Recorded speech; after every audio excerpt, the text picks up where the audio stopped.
Hello friends, आज हम लोग सेल चैप्टर के में कोशिका द्रव्य साइटोप्लाज्म की बात करने वाले हैं। तो साइटोप्लाज्म की खोज जो है पुरकिंजे ने की थी। पुरकिंजे वैज्ञानिक का नाम है, की खोज पुरकिंजे ने की थी। इसके अंदर जीव द्रव्य पाए जाते हैं। जीव द्रव्य जो है इसमें 85% जल होता है। और बेसिकली जो साइटोप्लाज्म होते हैं, कोशिका द्रव्य होते हैं, ये कोशिका को सूखने से बचाता है। और उसमें जो जीव द्रव्य होते हैं इसमें 85% जल होता है। हेक्सले के द्वारा इसे जीवन का आधार कहा गया। तो हेक्सले एक वैज्ञानिक का नाम है जिन्होंने कहा कि जीव द्रव्य जीवन का आधार है। उसके बाद हम बढ़ते हैं हम लोग कोशिका के अंग। तो बेसिकली हम लोग बोल सकते हैं पार्ट्स ऑफ सेल के बारे में। तो फर्स्ट जो होती है वो माइटोकॉन्ड्रिया होती है, जिसे हिंदी में सूत्रकणिका कहते हैं। इसकी खोज अल्टमैन ने की थी। इस प्रकार कुछ दिखती है माइटोकॉन्ड्रिया। माइटोकॉन्ड्रिया की ये जो लाइनिंग देख रहे हैं, ये लाइनिंग नहीं बल्कि इसे क्रिस्टी कहते हैं। ये आंतरिक दीवारें होती है माइटोकॉन्ड्रिया की। तो आंतरिक दीवारें माइटोकॉन्ड्रिया की, तो उसे क्रिस्टी कहते हैं।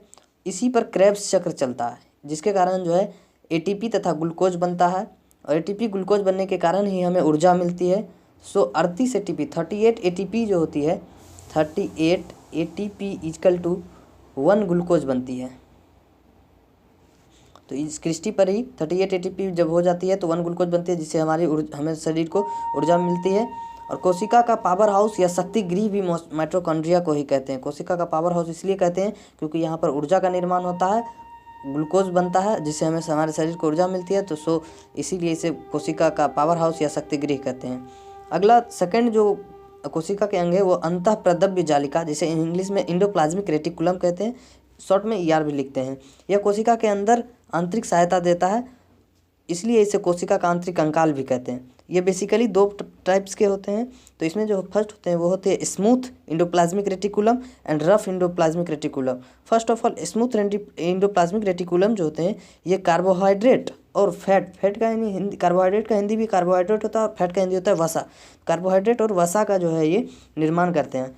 And then rough endoplasmic third part of cell is ribosome. Ribosome को हिंदी में राइबोसोम ही कहते हैं। यह कोशिका के अंदर का सबसे छोटा अंग होता है। स्मॉलेस्ट पार्ट ऑफ सेल जो होता है वो राइबोसोम होती है।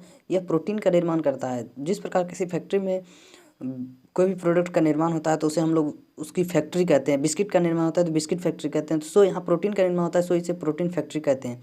यह मेनली 2 टाइप्स के होते हैं। फर्स्ट होते हैं 70S एंड द सेकंड होते हैं 80S राइबोसोम होते हैं। तो 70S जो होते हैं प्रोकैरियोटिक कोशिकाओं में पाए जाते हैं, प्रोकैरियोटिक सेल में पाए जाते हैं।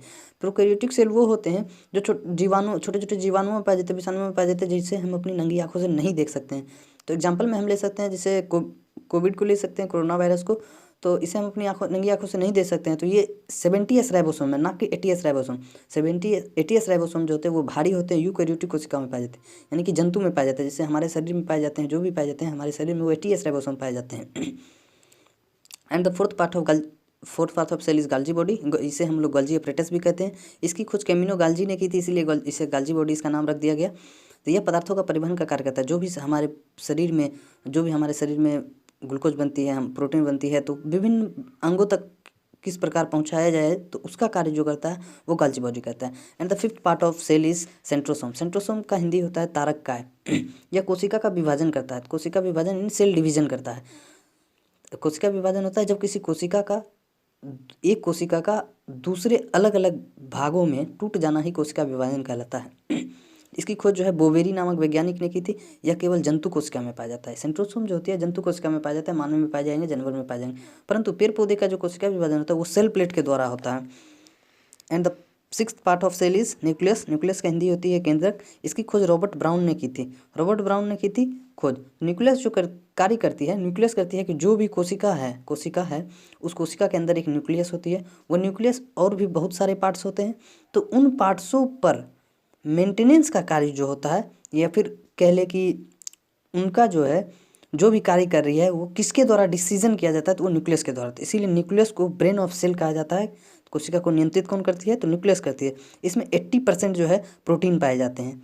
80% न्यूक्लियस में प्रोटीन पाए जाते हैं। आपसे क्वेश्चन आ सकता है कि ब्रेन ऑफ सेल किसे कहते हैं, तो न्यूक्लियस को कहते हैं।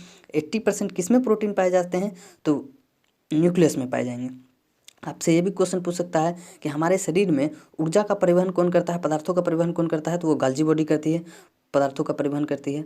अगला क्वेश्चन ये भी हो सकता है कि प्रोटीन फैक्ट्री किसे कहते हैं, तो राइबोसोम को प्रोटीन फैक्ट्री कहते हैं। Thank you for this watching video. मिलते हैं अगली वीडियो में। धन्यवाद।